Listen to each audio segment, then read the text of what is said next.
Again, my name is Nate Silver. I'm co-founder and owner of Wander Home. We're a local property manager. We oversee and manage about 35 luxury properties here in this market, a few others in upstate New York, Eastern Shore, Maryland. We're actively growing our portfolio. I have a background in real estate development. So I used to build large multifamily apartment buildings in Washington, D.C. I've developed over 20,000 apartments in my career. In 2020, I started building a management company, invested in my own short-term rental here in the Poconos, and I was like, holy shit, excuse my language, this is a great business model, and I cannot believe how much money I am making on this small 3-bed, 2-bath home, right? Like a lot of people, that was kind of during the COVID era, the gold rush of short-term rentals. One thing led to another. I started managing for other people, realized I had a business on my hands, and about 2 years after that, I left my full-time job to really pursue my passion, which is hospitality, travel, and experiences for our guests. As I mentioned, I'm an investor myself. I own a large 8-bedroom property in Lake Harmony. Quick story on that one, bought it for $745. Mark was my realtor. It was a 4-bedroom house. He said, Nate, this is a super property. I said, Mark, what does that mean? He said, you probably can add at least a few bedrooms in this home. I said, okay, let's run the numbers. Ran the numbers on an 8-bedroom house. It's just what I ultimately converted it into. That property in its first year is generating over $275,000 top line revenue. Right, so bought it for $745, put $200 into it. It's doing almost 30% cash on cash, right? I am also a boutique hotel investor. We're pursuing our first acquisition, and we recently stood up a maintenance company to provide services not only for our own portfolio, but soon others as well, because it's definitely one of the biggest challenges that we see in the Poconos, having good local resources. So we're trying to provide that value for our clients and for the community. So we thought we would come up with 15 mistakes that we've seen our clients make and walk you through what we think those are and hopefully help you avoid them rather than repeat them. So we'll go through these back and forth I'll start off, Nate, you kind of give some added commentary and we'll just kind of flip through. So for the first one. And if you have questions, just like jump in. Like this is meant to be collaborative and we want to provide as much value as possible. So don't be bashful, just interrupt. So if you're not from around here or familiar with the Pennsylvania laws, they call it a commonwealth because a lot of the power lies within the municipalities. So the municipalities are what generates the STR ordinances and zonings. We don't have countywide zoning, we have individual township zoning.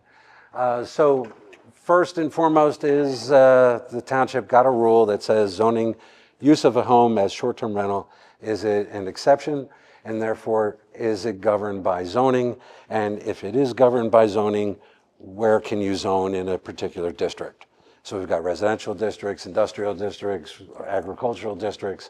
So every township, if they restrict it, has to give you at least one zoning district. Some famous court case, but so there will be a place, no matter which township, that you can do this. It might not have very many properties, you might have to build it, but that's one. And then a lot of the Poconos, one of our big assets, are planned communities. A lot of folks think of, HOAs are difficult and HOAs should be avoided. But my opinion, and I think Nate, you see this with some of your clients, the communities give you an extra layer of safety, public safety. A lot of these have their own safety departments. They give you amenities. They give you at least an effort to have everybody pulled together and a little bit higher of a home ownership. So whether it's curb appeal, whether it's cutting the grass, whether it's noise, those things can be controlled by the HOA. So it's important to know the HOAs and their rules. Some have extended those rules, and we can go the whole nother topic. But those are places to find out whether your HOA bans it and whether it's in a zoning that allows it or doesn't allow it. And just like to take that one step further, it's also like understand the sentiment of the community, right? And which way are those rules going? Because within these HOAs, the board can change every single year, right? And so understand kind of a little bit of the history of that community and have they banned it in the past or are they thinking about doing it in the future? And just ask the right questions to the right people. Usually folks like us will kind of have some knowledge of that sentiment and where things might be going within those HOAs. Lately, it's been a little more stable, but there is a always pendulum. gossip. There's tons of gossip, and Yeah. we don't want to fall too far. And there's the reality, even if an HOA does do something temporarily that's too extreme. Fortunately, we have the courts as a recourse, and we've seen HOAs get their heads handed to them in a few cases. So verify, and a lot of people will, if you're looking for a property, they'll look for a house that has a current license. So the fact that a property would have a current license is a very good indicator that you would get one. It's not a guarantee. Licenses don't transfer. So it's new applicant, new process, but usually any challenges that would come up would be just something very modest on the house. And then townships and have sometimes little quirky things, so it's always try to look in depth as to who's doing this and why are they doing it. You can see, one of the tools I use constantly is the Airbnb map. Like literally zoom in and look who's nearby and look at the properties and read the reviews and get a sense of what it's like to operate in that community. Yep. All right, next one. You would think this is self-explanatory, but ignoring license and inspection requirements, don't be that guy or gal. Don't do that. That's not good for the rest of the community. We don't want bad actors. So understand the requirements of obtaining a permit and complying with the rules and regulations. Follow them. Have a plan in place to go execute on that. There's going to be insurance requirements, actual code requirements for your home. Some basic safety things will be required, but it should be common sense. Like have a fire extinguisher, have CO detectors, like keep your guest safety in mind. There are also going to be code requirements, and there'll be inspections too annually. So like make sure that you don't just pass the inspection, but you actually keep those things in place as you're operating. Let's go to the next one. We've got a lot of ground to cover. And I think also realize that a lot of the things that the township are asking for are just good health and safety issues for your guests. Ultimately, we're all thinking about our guests, and when they say your railing's too low, they're probably saying it because the building code says your railing should be higher. And while you may grumble that you have to go and redo your stair railings because the new standards are 36, not 30, it's better, and it may actually affect your insurance rates because your insurer will be happy to know that you're operating under. Or if, God forbid, knock on wood for all of you, something does happen, right, and you're not complying with those local regulations, your insurance provider might not cover you, right? And that's a bad day. So, I think this will be you? Sure. Assuming it was an Airbnb means it's legal. Just because somebody else was renting it out doesn't mean that it is still compliant or could be used as a short-term rental. Just because it was a short-term rental doesn't mean that you automatically get a permit. You still have to comply, meet the requirements, have the proper insurances as required by the local authorities having jurisdiction. I think a lot of this is these townships, we should not view as adversarial. They're here to operate their townships and their procedures for the directions that they were given by the elected boards and sort of public sentiment. So from that standpoint, the things that they're approachable, they're going to be the ones, and many of these townships, it's 2-3 employees.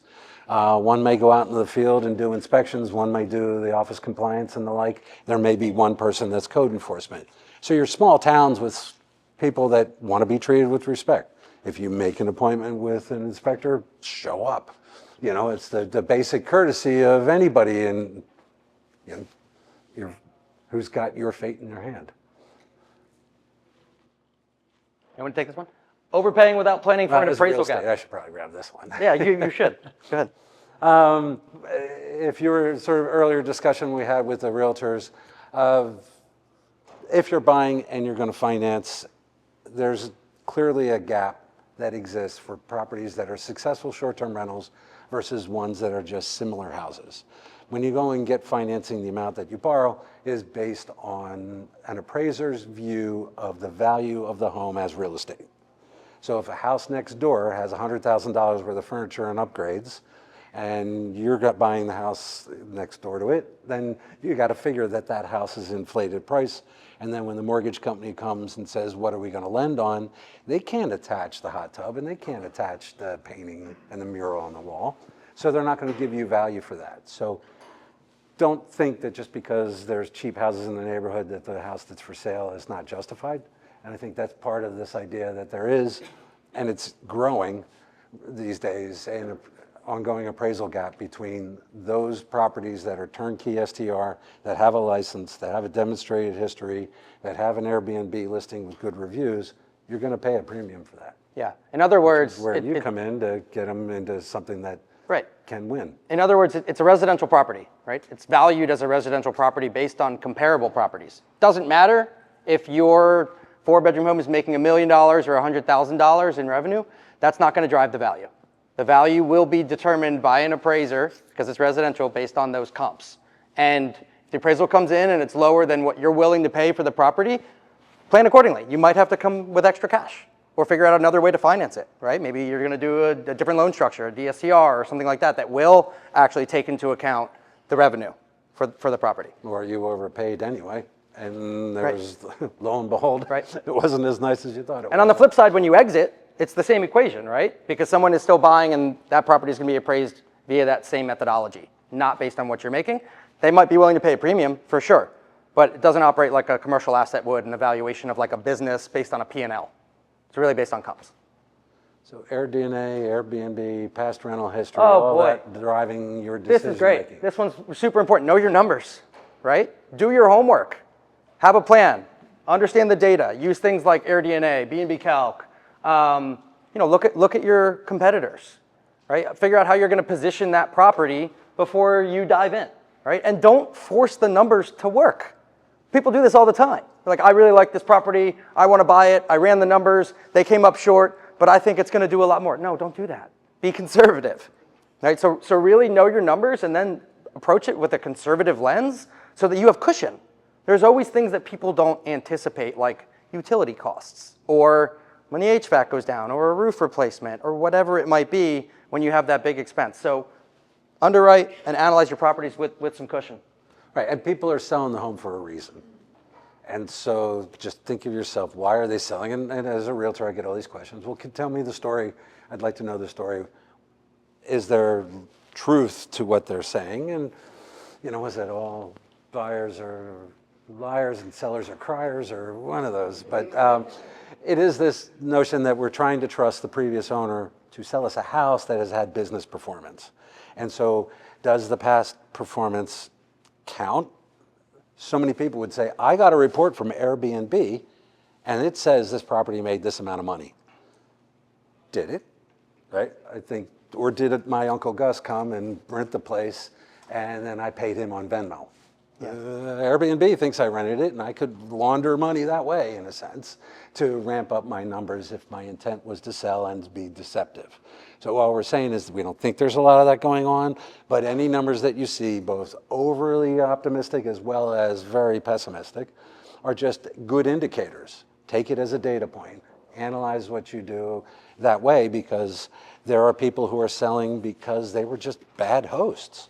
Like I've had clients and worked with them that they come in very optimistic, and then you tell them there's a lot of work. You're going to get some people who give you a tough time. It's not always going to be 5-star reviews, no matter what you do. So weather that storm, and some can't. Yep. And so they do things that make them look like bad hosts, and then their review scores go down. And what is it, like a 4.8, and that's a mediocre these days? Depends who you ask. But also, leverage experts, right? I always say real estate is a team sport. You guys this is real estate investing at the end of the day, right? So, don't just take your realtor's word for it. No offense to Mark or Xander or anybody else or Tyler. Just, run your own numbers. Let somebody else analyze it, give you a pro forma, projections, underwriting, but do it yourself as well. And then ask somebody else. Like, go to a property manager like me. I'm going to do that for free for you all day because I want to fight for your business, right? So get an opinion from me and make sure that they're being honest with you and that it's not self-serving interest and you're working with somebody who you feel like you can trust, and that, if you are working with a property manager, that, you are aligned in a partnership because you want the same things, right? So make them show you the numbers and prove that everyone is going to have some profit, right? Otherwise, you're not going to be working with that person for long, and it's really going to set you back. So who you partner with is important, but also, rely on that local expertise and people who've been there and done it before. Cash flow comes up a bunch, with some of my clients, because, like, I'll cite a couple of communities. Emerald Lakes and Penn Estates are relatively close to Camelback. they benefit from proximity to the ski resort, and therefore they're going to rent much higher occupancy, right? Big Bass Lake, Arrowhead are two communities that are great summer communities, do really well in the warmer months and in the fall, but probably occupancy, you'll be lucky to get to 50%, where the other communities might be closer to 70%. Now you'd say, of course, first reaction, let's go buy in Penn Estates, that's great. The prices in Penn Estates are probably 20 to 30% more than the prices in Big Bass Lake. So am I actually going to net the same? Is my bottom line going to be the same if I go to Big Bass Lake and realize that I'm only going to rent 7 months a year versus go rent 10 months a year down close to here? Yeah. So, then some people can do that. Some people can say, I can weather shutting my place down and not renting in January, February, March because I'm not close to a ski area, and therefore those months will be lean. That's an individual decision, not necessarily, part of you doing the numbers. It's a good point, and just to kind of reiterate what Mark is saying, there's seasonality to this. We are in a 4-season market, but as of a week ago or so, we're entering the mud season. This is our slow season. So understand your cash flow is going to go like this a little bit, right? And plan for that. So don't take all your money out, keep some in the bank account for the rainy day, and you might even have some negative months, but you should plan for that. So, when you're running your numbers, it's, $450 average daily rate or nightly rate times 50% occupancy, but know that that's not a consistent flat rate across the year. That's a balanced average, right? So just think about that. And mud season, dead. I say take your property offline. This is the time of year, starting now till the end of April, when you should be painting, putting new floors in, living in the place yourself, having people come test drive the property, try to get a sense of what works, what doesn't work, what this property needs. So that, because trying to rent in this season, it's an occasional bachelor party, but that's about it. Stop. Unless you work with us, you'll be fully booked. Of course, yeah. 100% booking, 400 days a year. I think this is to that same point, right? Yeah. So the net, look, it's cold at times, right? And then some of these houses, people may not realize, but not a lot of Pocono homes were built with air conditioning. So you kind of make that assumption coming from an urban area that everybody's got air conditioning. No. I mean, that was the reason these homes were built. It was to get away from the heat, right? An awful lot of these communities were man-made lakes built by developers as summer getaways for those that were middle income back in the 70s and 80s. And so we've seen that market change a little as to who owns and kind of the business focus. But a lot of these homes in these communities we're mentioning have been vacation homes in several generations, and now you think of them as a business. They probably don't have really good insulation. They probably don't have really good airflow. They were probably built for summer. And so now if you try to run them in the winter, you've got excessive heat bills. A lot of these places have electric baseboard heat. Electric baseboard heat is no longer cheap, right? Electricity costs are steep.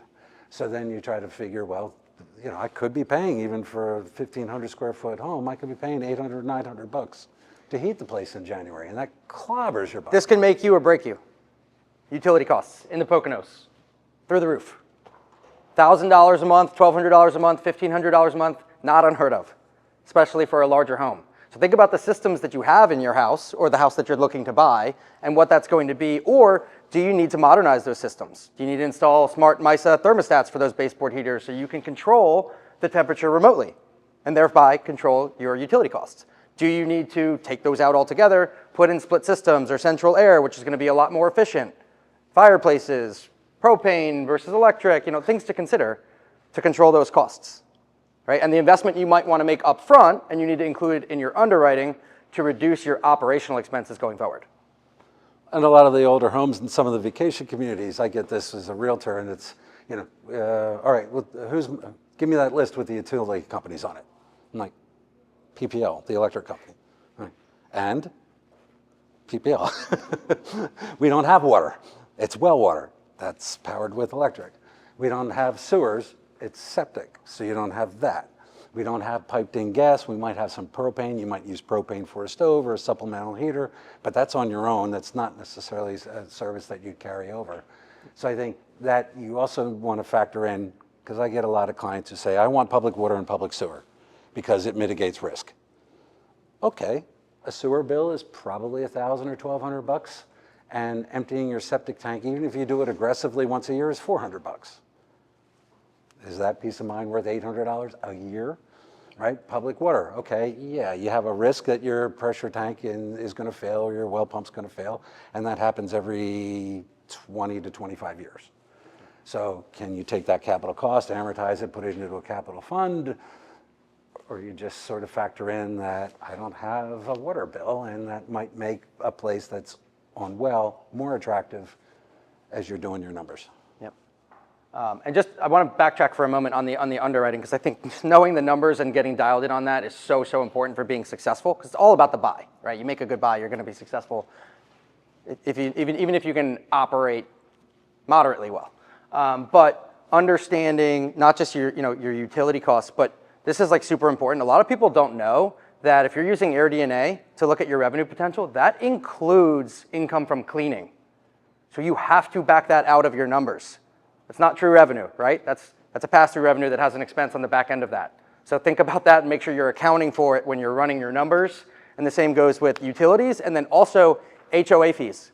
So even if you're passing that expense off to your guests, like if you're in an HOA where they charge a per guest fee to use the amenities or get access to your short-term rental, account for that in your underwriting as well, because it will impact your nightly rate in which you're able to charge. It's supply and demand, right? So just these are things that people often overlook, and we're talking about common mistakes here. And the numbers are just so important to your success. And septic. We danced a little bit about that. The big one. We see people, Mark sees this all the time. I've seen it, unfortunately, with clients who we've taken on who've said, I've got this 5-bedroom property, and it's going to be so great, and I got a great deal on it. And I said, wow, you did get a really good deal on it. Did you confirm that the bedroom count and the septic are one and the same, so that your occupancy that you get permitted for will allow you to have the guest count that you want, so you can generate the revenue that you underwrote? You have to do that due diligence before you close on your property. Yeah. And if you're tied into a sewer, even better, because then you might have an opportunity to add more bedrooms to that property if it can allow for it, if you have the space. Right, because and then you're going to boost your revenue. The short-term rental ordinances cite bedroom count tied to septic system capacity. So you could legally get a house that somebody, so the principle goes, if it's a primary residence, then there's no way to limit the number of people who live there. So I can go to my township, I can get a building permit, I can go and get a couple of rooms added, and we often see this with the popular raised chalet model, where the lower level gets converted, 2 bedrooms and a bath get added, so a 3-2 from a build now ends up being a 5-3. And you're like, great, that's going to be just what I need, and I'm going to be able to get 14 people occupancy. Then you go to the township, apply for the permit, and they come back and they say, yep, you got 3 bedrooms. You're like, but no, I've got 5. My realtor told me it's in the MLS, and it's like, you had a legal 5, they had building permits. If you want to fill them with single-family resident, which is the zoning for a lot of these, then that's the rule. But now you're doing a variance, which is multiple guests. They have the right, and they've done so with the septic capacity. And again, it's an environmental control. We want systems to not misbehave. So that's where we say, at least if you're operating it, empty it once a year. But also make sure you do your due diligence as you get your license and talk to the townships and make sure. Question, go ahead. Sorry to backtrack. The question just came to mind from the utilities. And now I deal with a lot of clients who come May from March to May, have guests, but my bills are so high. And like you said, you split units, you can do all these things, everything runs off electricity.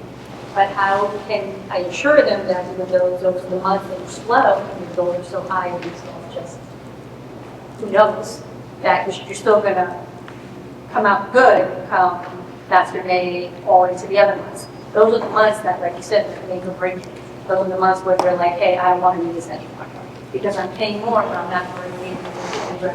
What is something that you would tell your clients? It depends on the situation for me, right? I think everyone's going to approach this a little bit differently. But if you have a smaller home and there's a lot more competition, let's say you're a 3-bed property, there's a lot of competition there. And in the mud season, it is sometimes difficult and challenging to get booked. In that instance, you might consider taking your property offline, or you might consider having a blended strategy on your bookings. So what we do as a manager for some of the slower times of year for the properties that might struggle a little bit more is we implement a midterm rental strategy.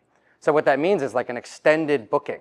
So we usually, less than 30-day stays, right, is what people think of for short-term rentals. But during the mud season, you might want to switch that up. And 60 days out, 30 days out before mud season kicks off, open your calendar up for longer stays. And you might get someone who's traveling for business or work or a job or a project or just wants a place to stay, and they're a little bit more nomadic. Could be a digital nomad for all you know. So that's one do really that as great an incentive, right? You can offer 50% off for a 1-month rental. Exactly, for an You don't extended have to stay change your with the discount. rate structure, just do a short-term discount. Yep.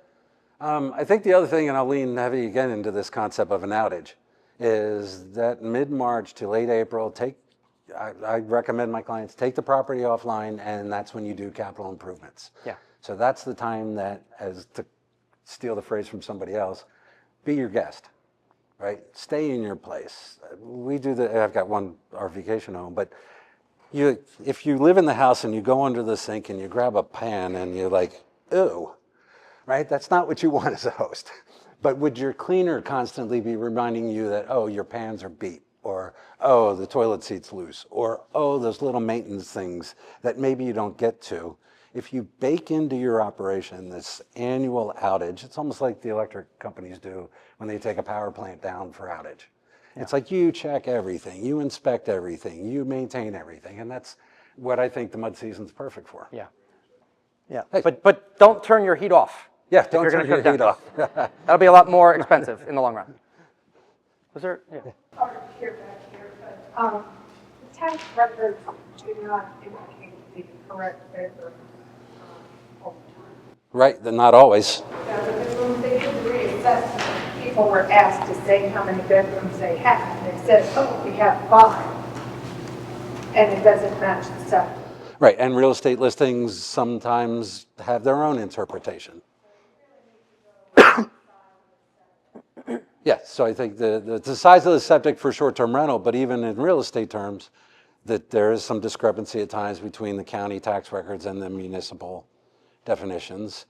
You literally, if you go and want to upgrade your property to get more legal bedrooms, you actually have to go through a process to not only get a building permit from the township, but then you go to the county, file a form with the county then registers it, they reassess it, I guess, the assessor's You update office. the tax records. And then they update the tax records, and then it comes back as the matching number. And your taxes will go up.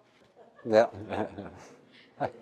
Just a quick question on the mud season again. Do communities that have golf courses tend to perform better in mud season, since golf season starts April 1st, people are out there playing? Do you find that true? I think the short answer is no, not necessarily. It's about understanding your guest avatar and travel trends in general. It might move the needle a little bit, but I think having golf course proximity is not so different to being close to some of the other large attractions in the Poconos. It's going to be to your benefit, but it depends on the larger overall picture of what do you have, what are you offering, what are the local amenities to your property. No offense to any golfers, the Poconos are not like a premier golf destination, and I have a property that is on a golf course, right? So it doesn't move the needle that much, and we do get golfers because there's not too many properties like that, but it's just not a huge draw. We're not Tampa, where you were just traveling, I think.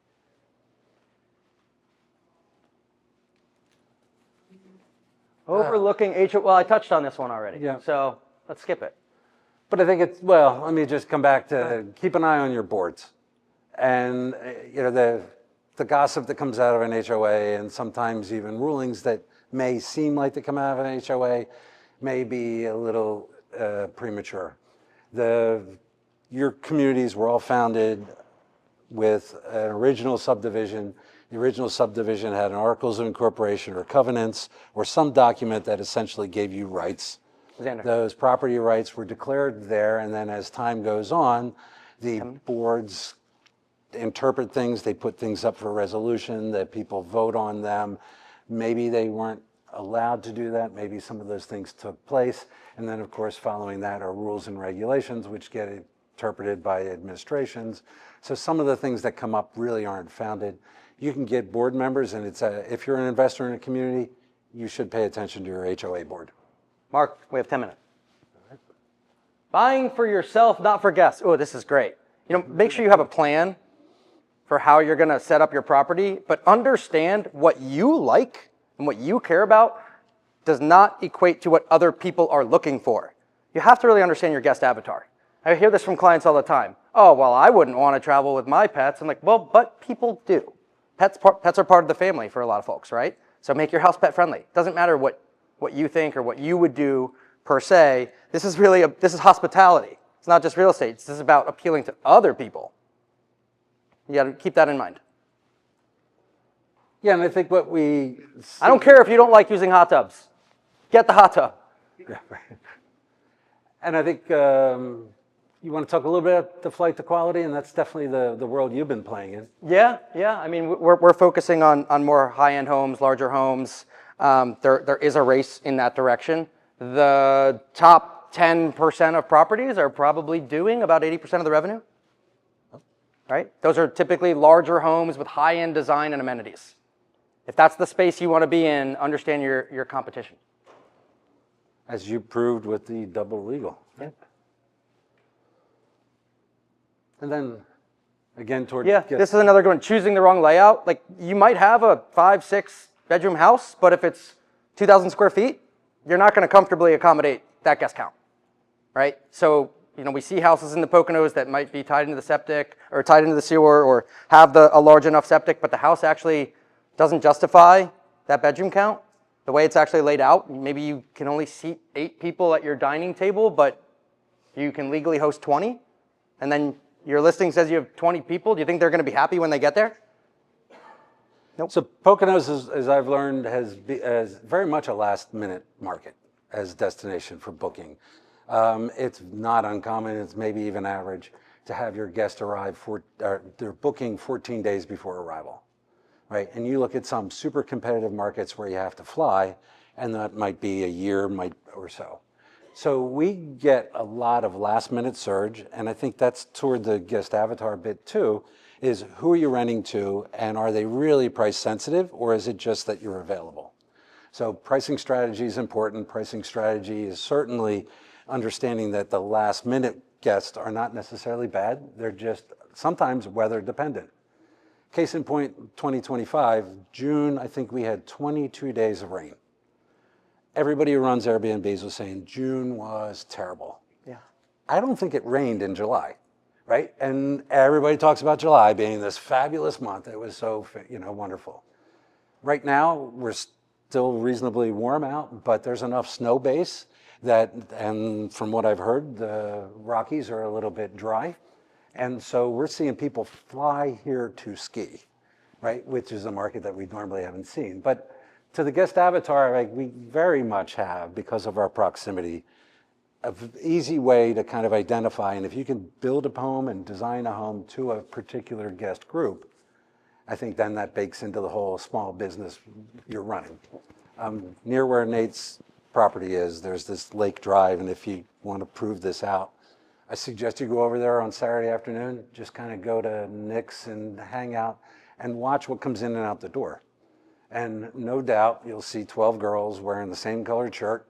They'll all head over to the bar and they'll be a little bit rowdy, and they'll then walk back down Lake Drive to their Airbnb up in Lake Harmony Estates, even though it's mud seasons. And Mark is trailing 10 yards behind. With business cards, saying, look, I saw you, each of you. But so I think that's, we definitely have different segments that match. The townhomes aren't going to work for that. Townhomes generally don't work that well in the summer. And just the parking one, to touch on that, make sure if you do have a large guest count, you can accommodate in 5 minutes the number of cars for those guests, or you're going to have a problem. If they're parking out in the street, the HOA, community, town, they're not going to be happy with you. You could get fined for that. Ignoring comp set. Yeah, understand, I think this is straightforward for a lot of folks, but understand your competition, who you're up against. Don't have unrealistic expectations about how much money you're going to make compared to what they're making, particularly if you're not aligned and competing with them with what you're offering. So this kind of comes back to knowing your numbers again. Yeah, I think we recognize Lake Harmony is a little bit of a party town. So if you want peaceful, mindful retreats, don't go buy a house in Lake Harmony, right? But if you want something where it's a little more remote, or if that's the vibe you want, or if that's the image you want, I've had clients take 3-bedroom homes and knock out a bedroom and turn them into 2-bedroom homes, and the revenue goes up. And their revenue goes up because they shifted their operations to be very oriented to romantic getaways. Romantic getaways are short stays. They're not long stays. So don't think you're going to get a romantic stay here for a week. You're going to get a romantic stay for 1 or 2 days. And one day you'll say, no, no, no, we don't do 1 days, right? But you're really competing with the hotels, and what is your place, therefore, compete with a hotel, and maybe that's the competitor set you want. But you just better be really good at cleaning. Any questions? I know we're running out of time. Otherwise, we'll keep running this. But if there's burning questions, throw a hand up. Yeah. The idea of like, I know pools. Are you pro pool? Like, it's just having A pool is an amenity that's probably a bigger revenue driver than any other amenity Today. today. It's a maintenance problem. And it's a heating problem, especially in May and October. The hot tubs are a major problem. Yep. Especially with now a lot of people are doing on one-liners. You don't have almost enough time to fix the water issue. Yep. The pool and a hot tub, it's like. Yep. It can be an operational liability, for sure. You have to execute well. You have to have good people, good boots on the ground. You want to keep these things in good working order. And understand, like, if you have more amenities, you're going to get dinged more often because things do inherently break and go wrong. And so if your listing review score is a little bit lower because of that, that doesn't necessarily mean you won't be successful. It's important to try to keep that high. But if you are offering a great product and the reviews just show a comment that says the hot tub wasn't working, a lot of guests will be forgiving. And you'll still get bookings, and you can still be ranking on the first page on Airbnb and the algorithm and have an omni-channel presence, meaning be listed on more than one channel, because if your listing review score goes down on one channel, you're still going to be performing well on the others. There's like a lot of spots on Airbnb. You can kind of direct people to a third party like API tie-in where they can pay extra money to have the pool heated in October or get like a delivery or something like that. Do you use any of those? Is there any that you like better than others, and you find them as effective? Right? I don't have experience using any of this, so I can't really speak to that, unfortunately. We do provide some ancillary services like travel protection and damage protection that our discerning guests can pay for. It gives them some peace of mind and a little bit of a profit center. I just unfortunately can't speak But to I that. do think it can go wrong, Xander. And if you're going to charge somebody $50 to heat the pool and then they don't do it, or they figure out, I can bypass this thing, then you got little electricians out there trying to jump start this thing. Yeah, and the trick is to just set the expectation with the guest so that they understand any additional fees that there might be and options that they have, and make that kind of front and center for them to see. Yes, sir. Yeah, I was just wondering, I manage properties myself, I know, and some other things, but what do you see in terms of where the revenue's coming from, and what that looks like as a picture of the OTAs, direct bookings? All the Airbnbs, like, you know, the biggest goes me out there, but like, are you seeing growth? I'm seeing growth in Virgo, for example, lately, as sort of, you know, all of a sudden that's become more of a significant source of like bookings, you know, and maybe private bookings too, but how do you manage like a small set? You see all the some maybe your perspective. You know, where the bookings are coming from, the towns are working, any changes? I missed the beginning part of your question. How do you know when the revenue is wrong? Is that what you said? In terms of the overall, where the bookings are coming from the overall pie, where they're coming in, Airbnb, for direct bookings, other channels, like what are you seeing in terms of that? The percentages on those channels, is that the question? I think it's really gonna depend on the property, because your ranking and your visibility on these various channels, it's not an exact science, right? So it's not going to be consistent from one to the other, and somebody could be luckier on one channel versus the other. So that's why it's just important to cast a wide net, because you might be more successful in one versus the other. Airbnb is the 10,000-pound gorilla. We all know that, to your point, right? They're spending more marketing dollars and doing a lot of work for you. The goal should be to get direct bookings. So the goal should be every time you get a booking through Airbnb or VRBO, that is an opportunity for you to have a new customer, and you want to convert them into your customer. Because when they book through Airbnb or VRBO, they're their customer. So convert them, right? After you have that booking, convince them, hey, next time you can save 10, 15, 20% if you just book direct with us. Here's our website. Keep those marketing materials in the property. Put them on QR codes. Have it baked into your messaging without violating the rules of the OTAs, right? But you want to convert them at the end of the day. Buy StayFi. StayFi. Oh my God, that's a good one. Write down StayFi. If you don't have StayFi, get StayFi. Yeah, and kind of have your own brand, right? So that people don't just view it as I booked an Airbnb. I booked an Airbnb with Wander Home, and I want to stay at another Wander Home property because I know what that experience is going to look like and the level of quality that they're going to deliver. You don't have that certainty on Airbnb necessarily. Does that answer your question? Yeah. Okay. We're done? We're done. What? No, we're not. We can't. We have to Take say- photos. We, you know. We'll stay here until All we right. get kicked out. Who else has a question? Come on, guys. But I do think, and I'll reinforce my outage cycle with be preventative, invest in your properties. If you used accelerated depreciation to buy the place, you can use Section 128 capital improvements to expense. And so those things that normally the accountant would say you have to depreciate over time, you could do once. So maybe rather than buying a new house, you might reinvest in the house that you have and update it. And then thinking again, is this what you want to do for the rest of your life? And if not, then maybe, and I think it was interesting hearing Avery Carl's comments about, yeah, got to think about the end game. And one of the things I hear a lot as a realtor is, what about long-term rentals? What about midterm rentals? And if you look at a map and as you go on 80 east toward New Jersey, the market for long-term rental and the market for midterm rental grows. And so it is a good strategy, and sometimes it's a come up for a breather that you do short-term rental, get started, get rolling, and then maybe you shift your property to midterm. There are employers up here. Sanofi, a big pharmaceutical manufacturer, seems to have a lot of people that come in and out, especially when they're changing lines and doing things like that. We've got a casino, we've got this place, which has certain groups that come in for a little bit longer employees. As you get closer to the New Jersey line, you've got a lot of people who might be going in to work in New Jersey or relocate in New Jersey, and then might just figure it's a little cheaper and a little more flexible to rent a place in the Poconos and go in. The area very close to the Delaware River has become very suburbanized, if you haven't noticed. And it's essentially sprawl that's come out of New York. And we kind of see that trend continuing, which is where the regulatory pushback sometimes comes, because many of these vacation home communities that were originally built just as vacation home communities are now starting to see a pretty large percentage of the population that live there full time.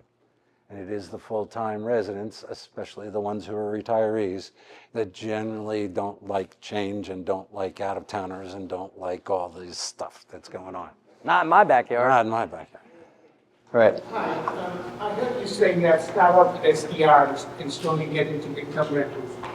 So once you build up your business, make it as an income generating house, and then you move it to a retail, isn't that appraised differently when you sell for a lesser price?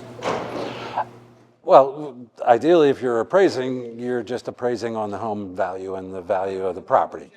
But from an income generating point, sure, midterm rental, it's occupancy versus ADR. So midterm rental, your occupancy rate's going to go sky high. You know, LTR is 100% rented. So it's a trade-off. I think, you know, I'm in the short-term rental business. We're a representation of short-term rental owners, but midterm is an alternative or a fallback strategy. It could be in a worst-case scenario. It could also be in just take a breather. Yeah, or you do that blended strategy that I touched on earlier. But it doesn't matter, again, it doesn't matter how much money your house is generating. Someone might be willing to pay you more for it because you're generating high revenue, but that does not dictate the value of the property. Right, it's still furnished, right? So you're on Furnished Finder as much as you are on Airbnb, or you're doing another little demographic that way. It's not a question, but Frank, because you guys mentioned the HOAs. Don't assume, if you see this happen, that your HOA permit renews at the same time. Yeah. So a lot of people have seen that a gap there by accident. Yeah, that's true. And nothing worse, I can't think of many things worse than your guest showing up and the HOA saying, permit's not active, go home. It's happened. All right, so we're over time. We can talk till the cows come home. So Yeah. shall we let them go? Yeah, thanks guys. All right. Thank you everybody for coming.